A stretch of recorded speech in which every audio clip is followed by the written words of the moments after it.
एक छोटे से गांव के कोने में बनी एक टूटी फूटी झोपड़ी, जहां दो अनाथ भाई बहन थुंग थुंग और गौरी अपनी किस्मत से लड़ रहे थे। कई साल पहले एक भयानक हादसे में उनके माँ बाप की मौत हो गई थी और उसी हादसे में थुंग थुंग भी अपने दोनों हाथ खो चुका था। और तब से घर का चूल्हा जलाने और जिंदा रहने के लिए उसकी छोटी बहन गौरी सुबह से शाम तक दूसरों के घरों में जाकर बर्तन मांजती थी, ताकि उसका भाई कभी भूखा न सोए। लेकिन थुंग थुंग से अपनी बहन की तकलीफ देखी नहीं जाती थी, इसलिए वह अक्सर गांव के मंदिर में जाकर भगवान के सामने बैठ जाता था। लेकिन हर साल जब रक्षाबंधन का दिन आता तो गांव के बच्चे थुंग थुंग को देखकर उसे चिढ़ाने लगते। अरे बिना हाथ वाले, तेरे तो हाथ ही नहीं है, तेरी बहन राखी कहाँ बांधेगी? सुनते ही थुंग थुंग चुपचाप अकेले में जाकर रोता। पर गौरी हर साल रक्षाबंधन के दिन थुंग थुंग के गले में एक लाल धागा बांध देती और कहती, हमेशा मेरे साथ रहना भाई, मेरे लिए तेरा होना ही सबसे बड़ी ताकत है। लेकिन एक साल रक्षाबंधन से एक रात पहले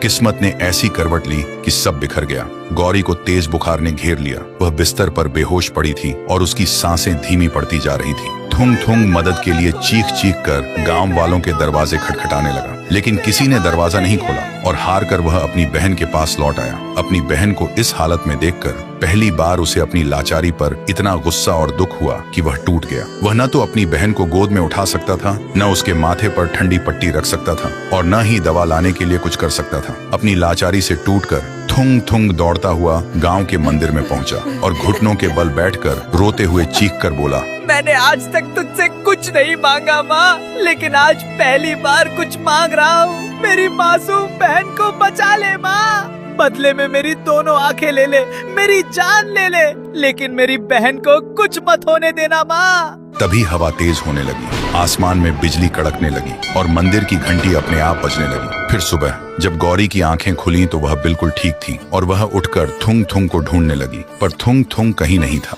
गौरी घबरा गई और उसे ढूंढते ढूंढते जब मंदिर के पास पहुंची तो देखा वहां लोगों की भीड़ लगी थी। गौरी को कुछ समझ नहीं आया और वह भीड़ को चीरते हुए अंदर गई और जो देखा उसकी आंखों में आंसू आ गए। थुंग थुंग बेहोश पड़ा था और उसके दोनों हाथ बिल्कुल ठीक थे, लेकिन थुंग थुंग को जब होश आया तो वह अपने हाथों को देखकर हैरान था। उसे समझ नहीं आ रहा था ये चमत्कार कैसे हुआ, लेकिन गौरी को समझ आ गया था ये कुलदेवी माँ का चमत्कार है। तभी भीड़ में से एक बच्चा राखी की थाली लेकर थुंग थुंग के पास आया और बोला, थुंग थुंग भैया, आज तो आपकी बहन आपको राखी बांधेगी ना? यह सुनते ही थुंग थुंग की आंखों में आंसू आ गए। फिर पहली बार सबके सामने गौरी ने अपने भाई को राखी बांधी और अपने भाई का हाथ पकड़कर पूरे गांव में घूमने लगी। तो दोस्तों, राखी सिर्फ एक धागा नहीं बल्कि एक ऐसा रिश्ता है जो मुश्किल वक्त में भी साथ नहीं छोड़ता। वीडियो अच्छा लगा हो तो एक लाइक जरूर करना।